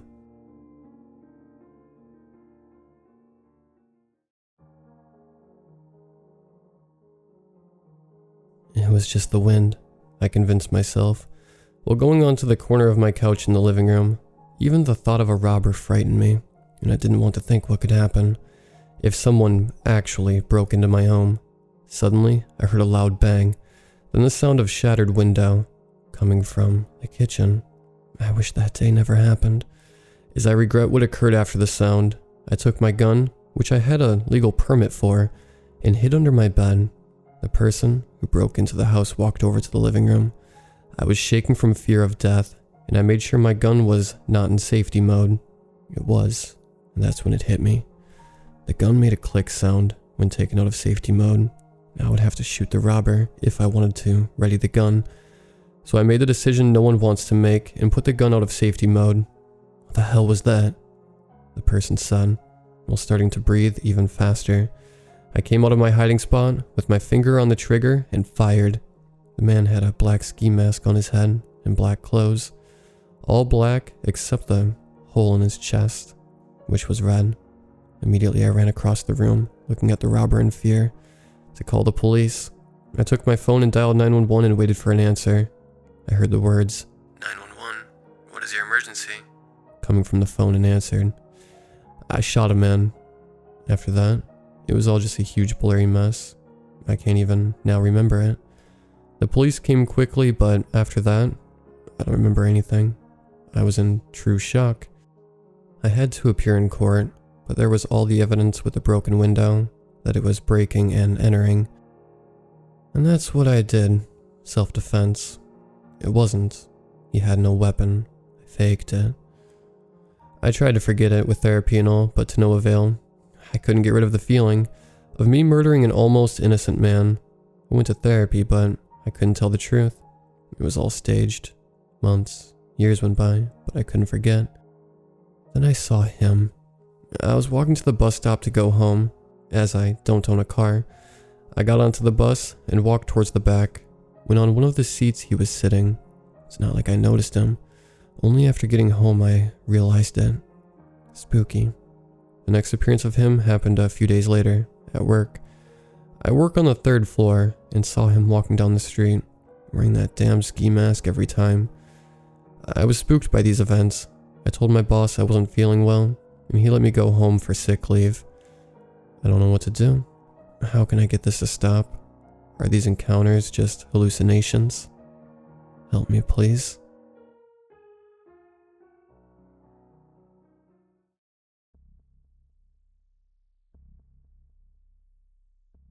The first story. A few decades ago, a tailor managed a shop around the south gate of ancient Beijing city. This tailor was so skillful and friendly, so his shop was famous in Beijing.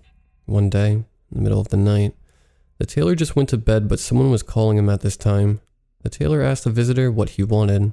Well, the visitor said he just wanted to buy some needles and strings. The tailor was afraid that the visitor was probably a robber, so this tailor just opened a small window and handed the needles and strings out. At this point, the tailor attempted to see the customer's face, but merely found there was a bracelet on the wrist of the customer. Afterwards, the customer paid and left, and the tailor also returned to his bed. Next day, some customers visited the tailor shop and discussed a story. In their words, a culprit who had been beheaded disappeared last night for a while. Surprisingly, when the body of the culprit was found, his head and main body were seamed together already. Also, the body was holding some needles and strings. Some people distinguished that these needles and strings were sold by this tailor, so they came here to inquire the tailor whether anything strange happened last night. This tailor dubitated, and then came to see the body of the culprit. At first glance, the tailor saw his needles and strings, and then he saw there was the same bracelet he saw last night on the body's wrist. The tailor was out of his mind, and then narrated what happened to his neighborhood, a doctor who owned a pharmacy. After hearing the scary story last night, this doctor was not surprised but responded calmly, "My friend, it's not a big deal. Every month, a few poor guys would visit my pharmacy to buy some vulnerary at midnight, as well as the man you met yesterday." The second story. If you ask me to name one of the most famous urban legends in China, I would like to introduce this story at first because almost everyone in China who was born after the 1980s has heard this story. I've read many different versions on the internet, but I would like to select one which seems more reliable. In 1995, one night, a bus was running in the suburb of Beijing, and the number of this bus was 375. Around the gate of a high school, a young man was waiting for this bus because only this bus could take him home. When he found this bus, he started to wave his hands instantly.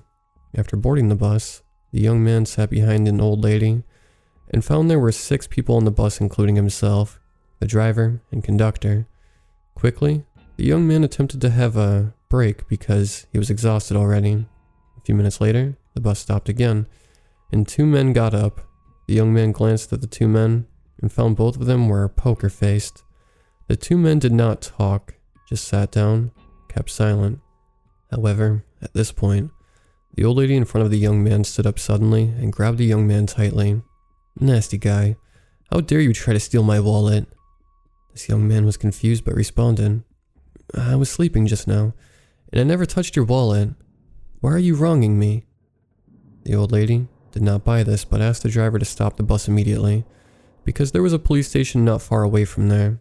It seems that the driver was not interested in what happened and stopped the bus to let the old lady and the young man leave this bus. After stepping out of this bus, this young man asked innocently, "Dear lady, I never touched your pocket. Why are you doing this to me? I'm just a student." However, the response of this lady was so surprising. "Handsome boy, I just saved your life just now." The young man did not understand, so the old lady continued to explain what happened and why she asked the driver to stop the bus. "Handsome boy, have you noticed the 2 men boarded the bus at last?" The young man nodded. The old lady then continued, "When the 2 went through me, I found something strange. Neither of them had feet. Do you understand?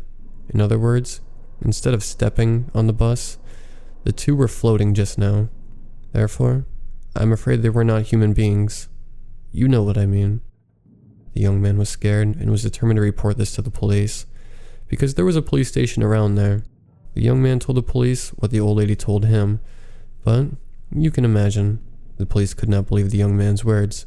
However, at this time, the radio in the police station reported the news that a 375 bus went down a cliff not far away from there a few minutes ago, and there were 4 bodies on the bus, including the driver and the conductor. The third story. If you know something about China, I bet you must know a place named Baobao Mountain. This mountain is famous because the graveyard of top Chinese politicians is located in this place. And this story is about Baobao Mountain Station. One day, a man worked so late then came off work around 11:30 p.m. while the subway had stopped at this moment. The man's home was so remote that he wanted to have to try to get on the tube because calling a taxi was so expensive. To his surprise, there was a train that would leave in the direction of his house, and the man got on happily. After sitting down, this man felt something slightly strange. Generally, now it was around 12 a.m. while the train was full of people. Furthermore, these people seemed very tired, and their clothes were worn out. Even so, this man was exhausted, so he didn't think any more of it, because there would be an audio notification every station. He then closed his eyes and took a nap. A few minutes later, he heard an audio notification that this train had arrived at Babao Mountain Station, and he heard that many people got off. This man was so astonished why so many people got off here, because this was not a significant station. But this man still closed his eyes, and the train started to run then. However, after a few minutes, he heard an audio notification which reported this train had arrived at Babao Mountain Station. This man was shocked now because he remembered that he had heard the same message just now. In addition, he found nobody on the train. He could not understand why he heard the report twice, and why so many people disappeared so soon.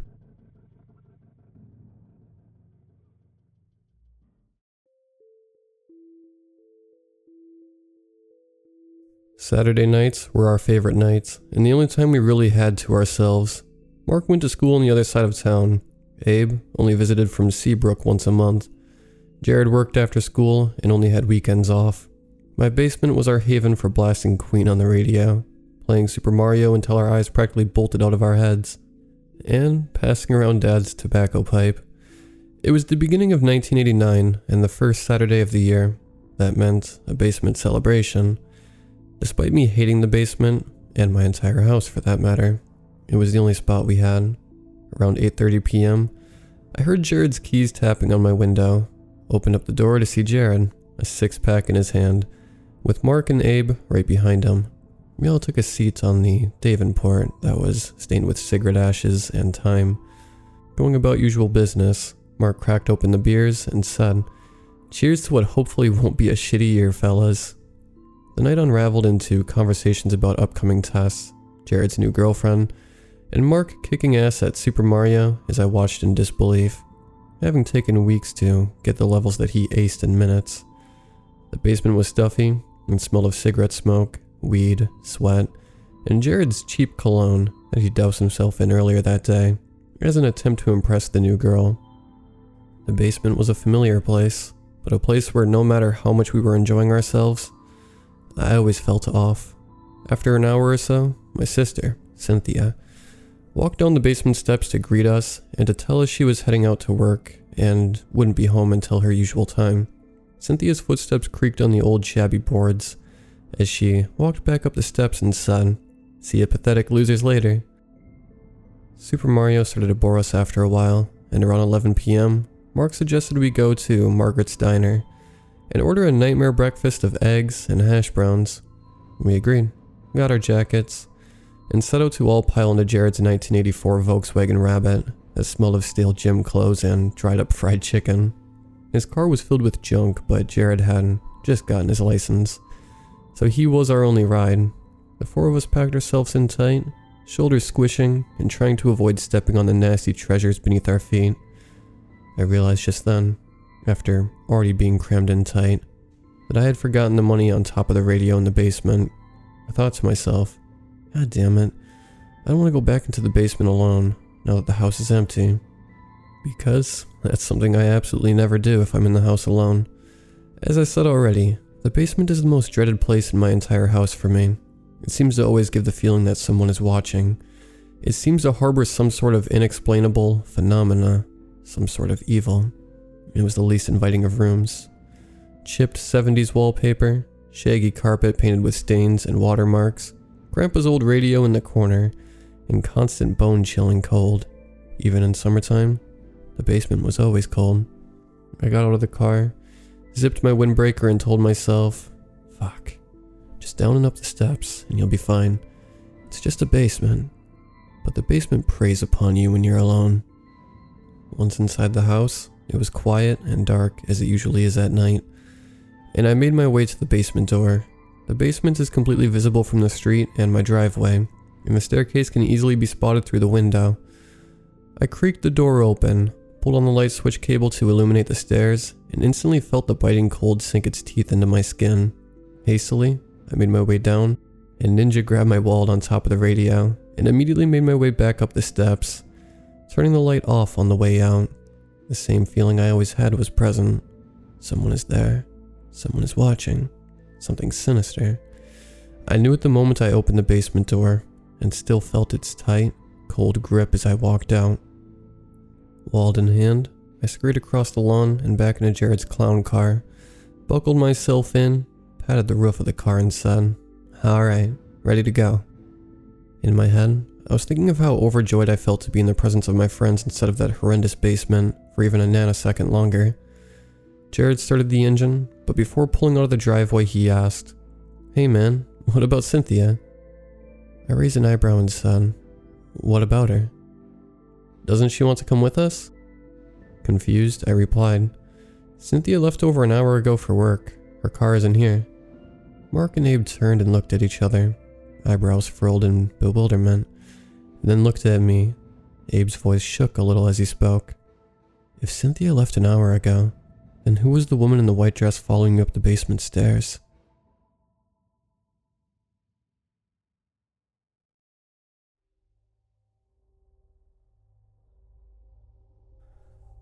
I'm in the Old Brimstone Inn. I know that because of the sign on the check-in desk. There is a grandfather clock next to me and I am sitting on an old wooden bench waiting for something. I'm not quite sure. Everything is still so foggy. I know I'm waiting for something. I've been waiting for a while. I know that. I know that my hand hurts and looks like it's burned. I haven't seen anyone. Then again, I haven't stood up. Why haven't I stood up? It's been hours at least. I stand up and I ring the bell on the neat, orderly desk. It's wooden and has nothing but a binder, a stapler, and the bell I'm ringing on it. No one approaches. I try to open the door that says employees only, but the handle is scorching hot and burns my hand.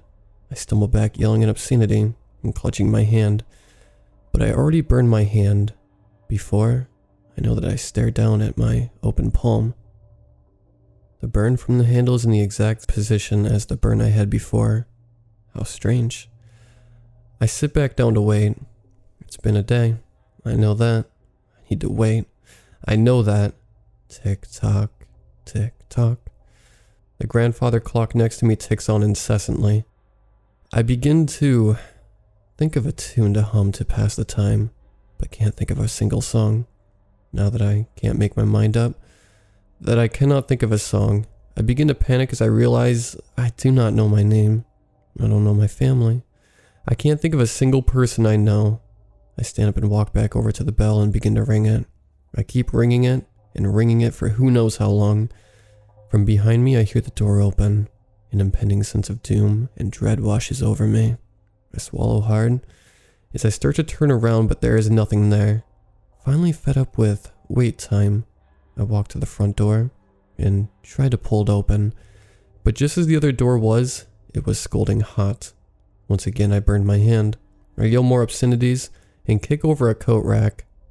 The burn from the handle is in the exact position as the burn I had before, and the one I got from the employees only door. How strange. I stare for a moment before giving up and sitting back down, deciding to wait. Tick tock, tick tock.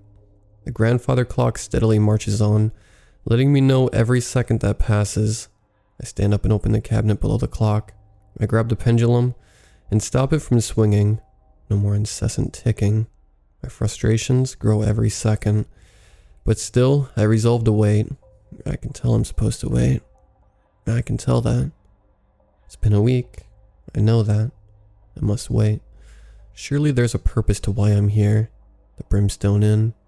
I have never heard of such an establishment, and yet, now I find myself sitting in it. I do not know who I am. I do not know where I am. I'm a man without purpose but to wait. So I wait. Tick tock, tick tock. The grandfather clock ticks on, unbroken. I look at the clock for a moment. I stopped it. I know I stopped it, but it ticks on. I stand up and open the cabinet below the clock. I grab the pendulum and stop it from swinging. No more incessant ticking. It has been a month. I know that. I have to wait. There is something great coming if I just wait. It must be good if they're making me wait this long. Maybe a fancy room or money. Fantastical gifts await me if I just wait. That's what I do. I know that. Tick tock, tick tock. I stopped that clock twice, yet it ticks on. Did I stop it all? Am I even real? I have no memories, no name. Who am I? What am I? Panic creeps in on me. Deep in my chest, my heart pounds like a drum. I scream, but I do not hear it. I stand up, my legs shaky. I look into the glass of the grandfather clock and see my reflection. I do not recognize the face before me. I scream louder, and yet it sounds of but a whisper. I collapse. Everything swirls around me, a whirlpool of fear and nothingness. I'm in the Old Brimstone Inn. I know that because of the sign on the check-in desk. There's a grandfather clock next to me, and I'm sitting on an old wooden bench waiting for something. Not quite sure. Everything is still so foggy. I know I'm waiting for something. I've been waiting for a while. I know that. I know that my hand hurts and looks like it's burned. I haven't seen anyone. Then again, I haven't stood up.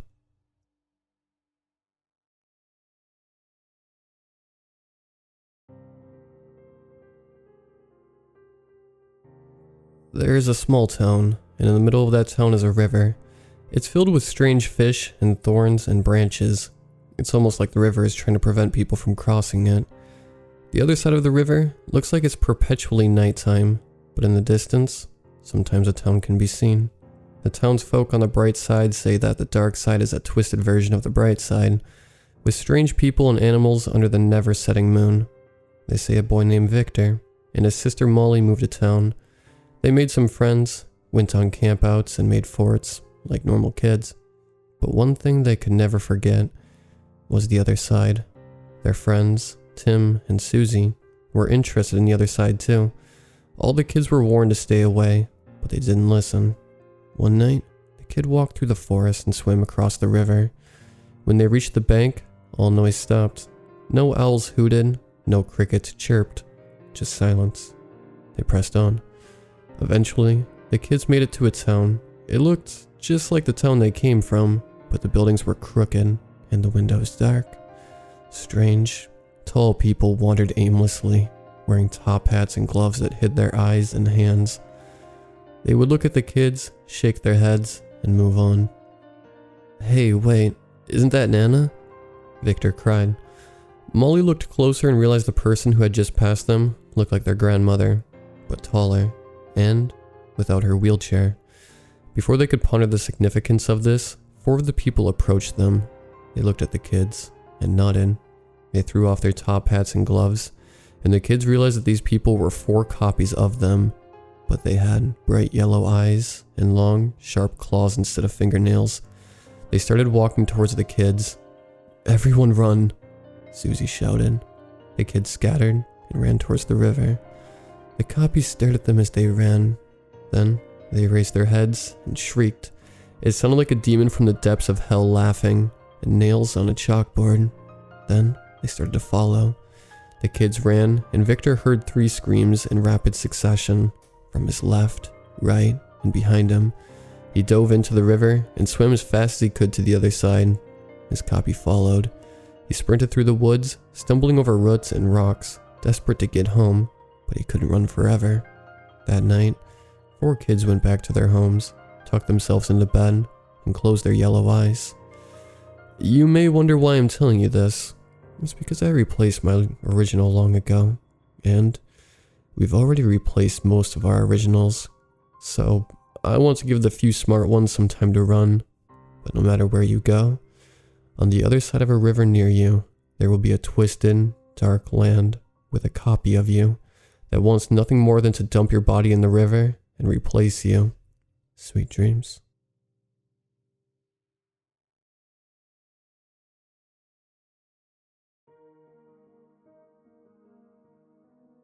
I've always loved solitude and hiking, so naturally when I went on a 6-week vacation to New Zealand, I went on a fair number of hikes.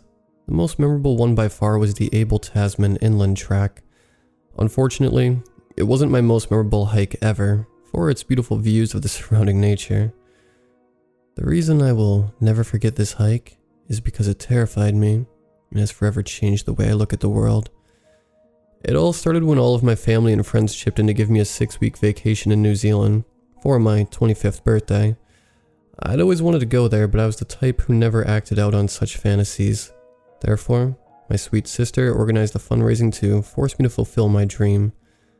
I love my friends and family dearly for this gift. My sister most of all, of course.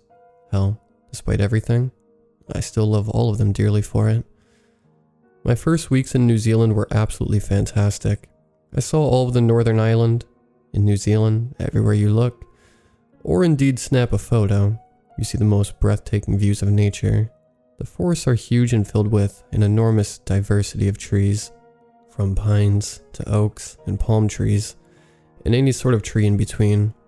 The cities are great too, like Auckland, where more than 1/3 of the population of New Zealand lives, or the unique city called Rotorua, which always smells like rotten eggs, because of all the active volcanic geysers.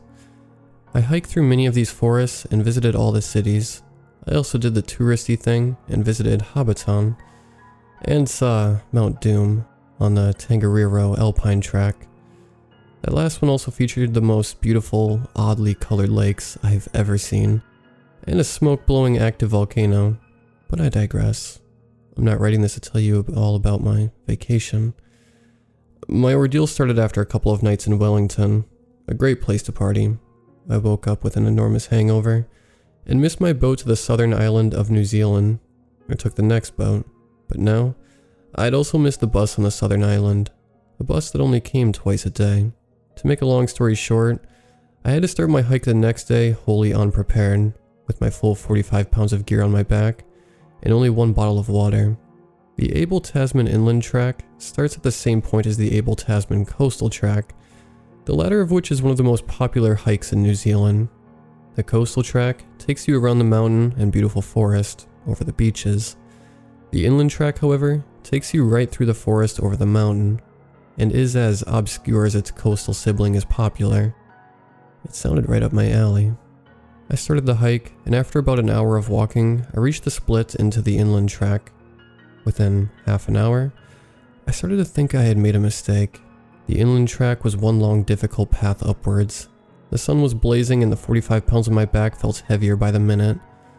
1 hour in, I finished my last drop of water. At least I had the beautiful vistas to power on, or so I thought. Soon, I stepped into the forest. It was beautiful as well, of course. It felt like you were walking through Jurassic Park. But still, after a while you got used to it. Dehydrated, sweaty, and sore all over, I plowed through. To make matters worse, I now had to hike through the thickest mist I had ever seen. They say the human body is made up of 60% water. Between all the fog and sweat, my body felt like it contained at least 80% of water. Yet I was still dying of thirst too. I seriously started to question my love of hiking. Hell, I was on vacation. I could be in a nice hot spring or cozy hotel room right now. After hours of hiking uphill, while cursing myself, I finally reached the first hut. This wasn't the shelter where I could sleep for the night, mind you, but it was a clear spot with a breathtaking view, and there was water. I eagerly boiled some water over my camping stove, while taking a rest and enjoying the view. After the water had been boiled and cooled down enough, I filled up my bottle and drank the rest until the final drop. Re-energized by the water, sun, and rest, I felt better about hiking again. Within another half hour, I hated hiking again. Once more, I was climbing through the misty forest, and the climb was getting steeper and steeper. Eventually, I even had to climb a few parts of trees. The only time I've ever had to do that on a hike. Sore and almost broken, I hardly noticed the path finally becoming straighter again. I did, however, notice the shelter at the end of the path. It almost looked like a mirage, so relieved was I to see it.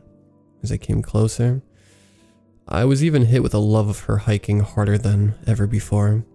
Never had a hike been so painful, but never had reaching a shelter felt so rewarding afterwards. You only remember the good stuff afterwards, right? How wrong I could be. The hut itself was very basic. It had 8 mattresses, a wood fire stove, a door, a window, and a chair. Simple and adequate, perfect for the night. It was on a beautiful spot on top of the mountains. Felt like one of the most beautiful places on earth. And I had it all for myself. How I'll come to think of it, when this night would be, I wouldn't have been around any other human being for a full 24 hours. All the earlier hardships seemed to be worth the effort by far. I gathered some firewood and enjoyed a well-deserved rest in the last hour of sunlight. Afterwards, I made a fire in the stove and heated up some beans and instant noodles. I went outside. I've never seen so many stars in the sky as I saw on top of that mountain that night. Mesmerized, I gazed at them for probably hours. When I finally got out of my trance, I decided to take a piss and go to bed. When I was outside taking a piss, alone and free out in nature, I was about to finish when I was startled by a rustling of some trees close by. My heart beat so fast, I thought I was having a heart attack. Frozen, I peered into the darkness in the direction of the trees that made the rustling noise. There wasn't any noise anymore. It stayed eerily quiet. When my heart reached a somewhat normal rate again, I pulled up my pants and quickly went inside. Couldn't fall asleep. Although it had remained quiet, I still felt uneasy. Suddenly I heard the faint noise of footsteps and cracking wood. The sounds came closer. Must be an animal. Even though New Zealand doesn't have much animals, you can still find cats, possums, and deer all around, as well as a huge variety of birds, some of which, like their national pride, the kiwi, are quite big and walk instead of fly. So it must be an animal, I told myself. I caught my own lie instantly. Never been a good liar. The footsteps slowly circled around the house. It sounded heavier than most animals, and it sounded bipedal. I was really getting nervous now. Who could be here at this time of night? There's only one way here. Well, 2 if you count the road onward towards the next hut, of course. But still, it is a very remote area, and that is definitely not easy to reach. No one would reach the place this late at night. Unless... yes, that had to be it. Someone else must have chosen the inland track like me, but probably got lost in the woods, because the track is so hard to follow. I almost got lost a couple of times as well, so yeah. Someone must have been lost and has finally managed to reach the shelter. I managed to somewhat convince myself of the lie this time. The best lies always contain a grain of truth, they say. The soft footsteps stopped, frozen in bed.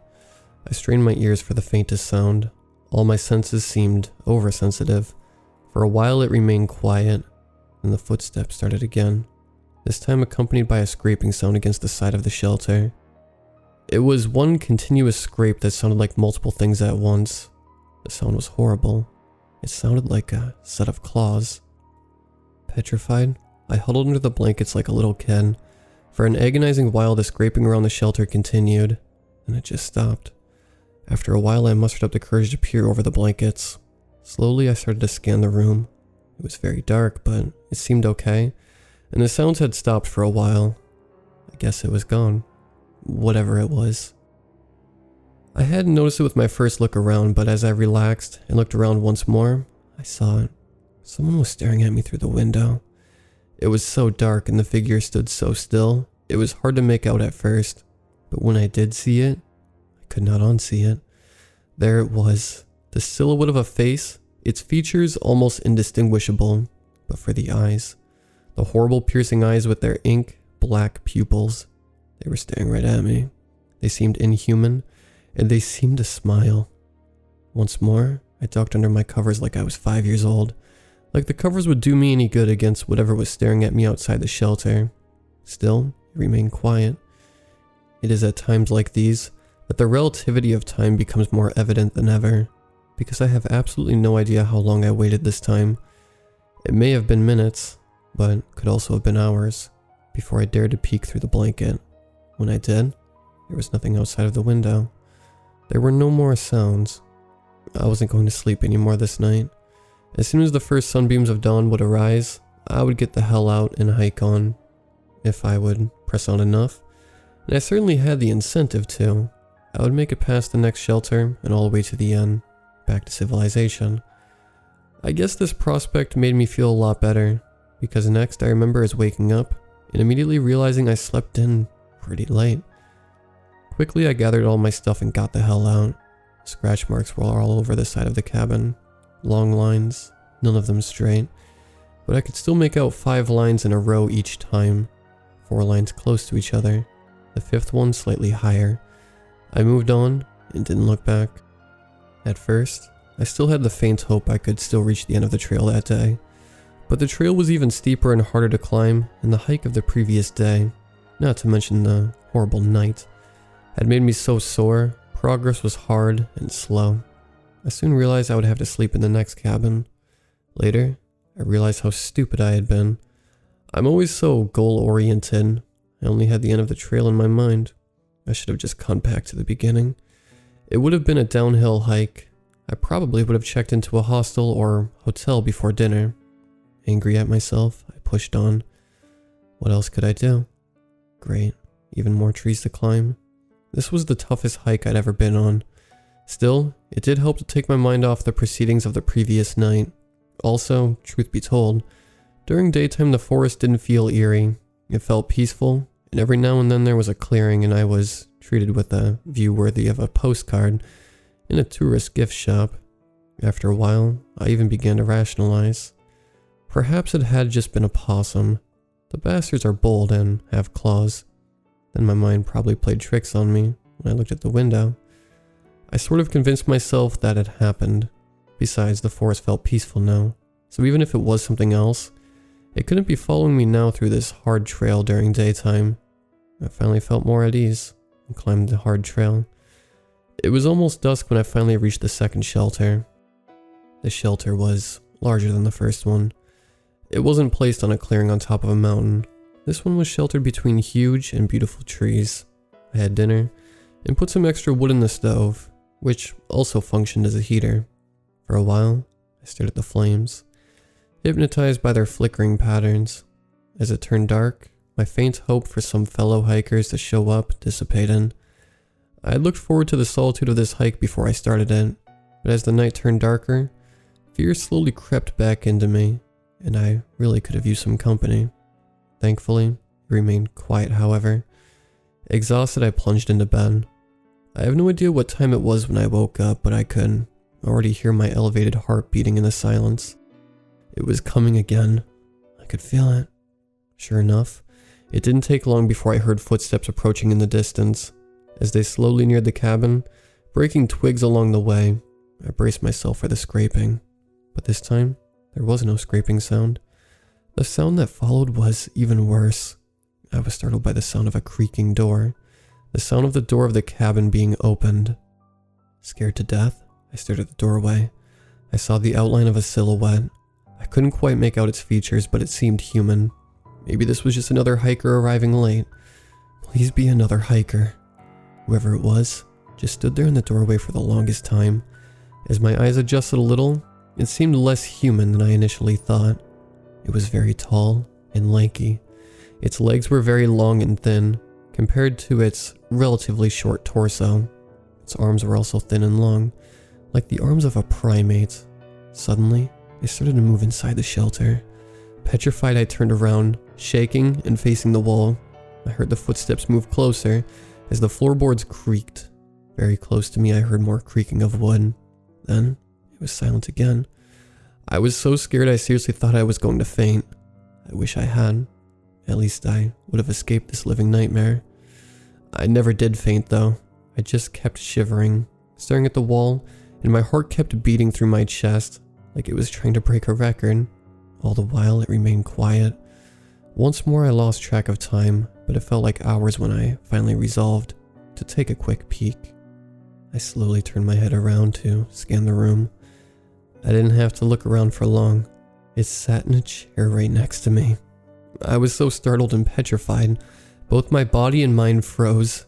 I could do nothing but stare at it. In the dim light of the glowing embers in the stove, I could finally see some of its features. It was not human. The creature was certainly akin to a human, but its thin bony body was covered in leathery skin. Its long face was ghastly, with a long crooked nose, pointy ears, a long chin and huge eyes. with piercing dark pupils, but worst of all was its mouth. It was enormous and filled with way too many pointed teeth. Even worse was that it smiled at me. It didn't move, it didn't make a sound, it just sat there in the chair right next to me, staring and smiling at me. I felt like I was losing my sanity and could do nothing but stare back in shock at this demon or whatever creature this was. Then it startled me even more. The smile disappeared and the thing stared at me menacingly. It slowly hunched forward towards me and reached out its hand. I closed my eyes and braced for the worst. It touched my head and started to stroke it. I could feel its bony, leathery fingers crawl through my hair and all over the skin of my head. I could also feel its razor-sharp claws at the end of its fingertips, yet the strokes were so gentle and soft. It managed not to leave a single scratch. Somehow, that made this whole ordeal feel even worse. What did it want from me? The creature stopped stroking my head and I slowly opened my eyes. As it pulled back its hand, it smiled at me again. It slowly got up and walked to the door. As it walked out, it stood still in the doorway once more. It turned its head around to face me one last time. It looked at me even more menacing than before, and put his finger in front of his lips. It then made the only sound I heard it utter. In a raspy voice it went, "Shh." It smiled at me once more, but this time the smile was very menacing as well. Then it walked away, frozen in the same position. I stared at the doorway for the rest of the night. Thankfully, it never came back. As soon as the sun started to set, I got up and sped out of the shelter. The hike was a lot easier because I had to descend the mountain again, and in record time I reached the end. Never have I been so glad to see other people again. I checked into an 8-person room in a hostel, and stayed away from hikes for the rest of that vacation. As years have gone by and nothing alike has ever happened to me again, my fear has thankfully grown less. Believe it or not, I even started hiking again after a few years. Although nowadays I only do popular hikes. I still like some solitude during the daytime in nature, but before dusk, I want to reach a shelter and be amongst other people. No more being alone in the wild at night for me. Not now, not ever. I am an atheist, and even though I really like the paranormal, I don't really believe in any of that stuff. I think there's a rational explanation for everything, but hard as I try, I can't think of any rational explanation for what happened to me in New Zealand. I have no idea what the creature or thing was, and moreover, what it wanted. Was it truly a kind demon, some misunderstood creature longing for companionship, or perhaps, more likely, something sinister? Whatever it was, it scared the shit out of me. Never before or since have I been so scared, nor had I known such fear was possible. Hell, even now I'm writing this in the hope of giving it a resting place. Yet so far it has only helped me to feel scared all over again. So scared in fact, that my mind is playing tricks on me. Because I've had the feeling something has been circling my house for a while, and right now I could swear I'm hearing the scraping sound again.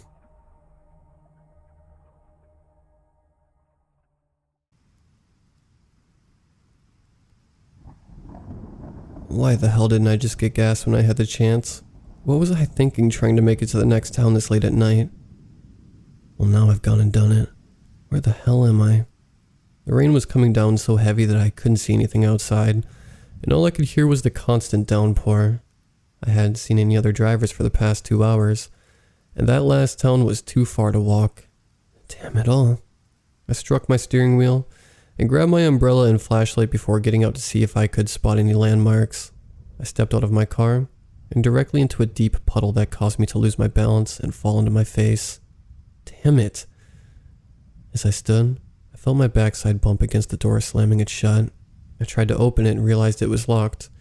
Through the window, I could see the keys dangling in the ignition. I kicked the car door in anger and screamed at the top of my lungs to the sky, but the rain was still pouring, and I choked on some water, causing me to fall backward and land on my umbrella, breaking it. After a brief coughing bout, I recovered, but I still could see nothing through the darkness and the rain. I took out my flashlight and decided to see if I could find help before resorting to breaking my window. The flashlight was proving useless in this rain, so I left it turned on and set on the hood of my car so I could find my way back. A flash of light suddenly went across the sky. I heard no thunder, and saw no additional flashes, so I ignored it and continued on my way. After walking for a few minutes, I saw a light in the distance ahead of me. Had I turned around somehow? I looked behind me and saw the flashlight I left on the hood now far behind me. I turned back to the new source of light and started to hasten my pace so I could get help out of this rain until morning. As I grew closer to the new source of light, I began to slow down until I eventually stopped.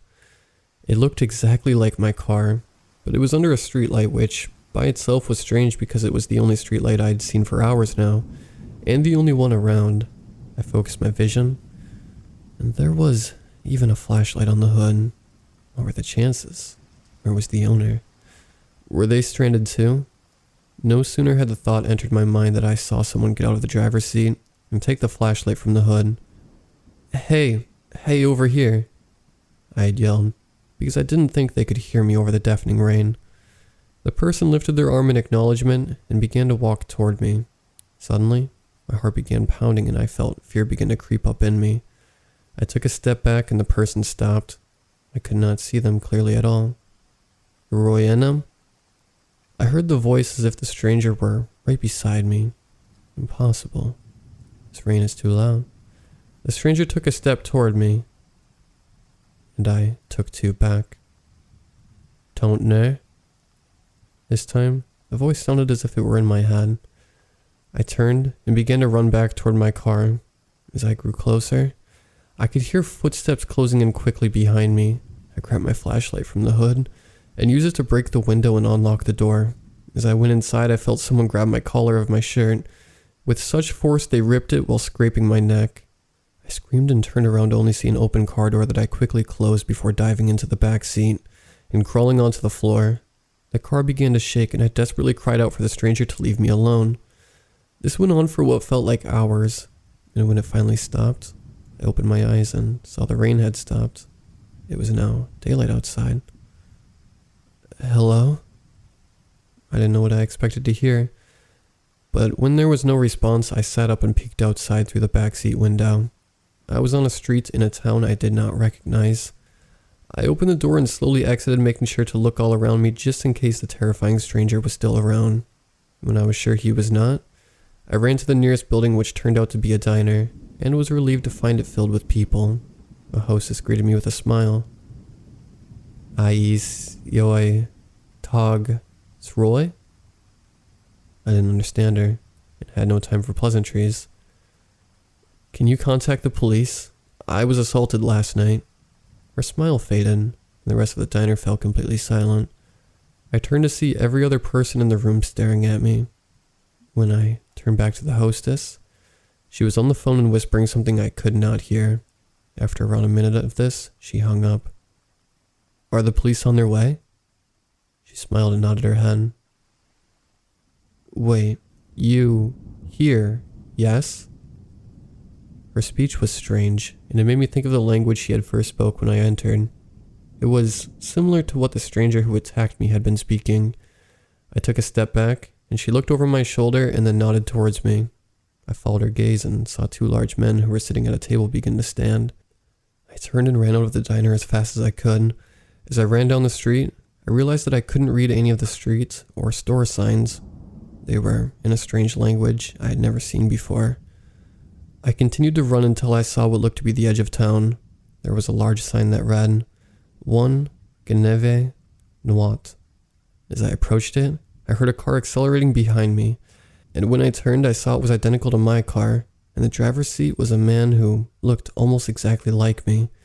I sprinted away so quickly I began to stumble and fell forward as I passed the sign. There was a flash of light in the sky, and I heard a guttural scream but turned to see nothing but an empty road. No man pursuing me, no strange sign, no town. I stood and began to walk down the road in the opposite direction of where the town had been. I don't know how much time had passed before a passerby stopped along the side of the road and asked if I was okay. Hearing someone speaking in a language I clearly understood caused me to stop walking and fall to my knees crying uncontrollably. I don't remember the trip to the hospital, but I was so grateful to be resting somewhere safe.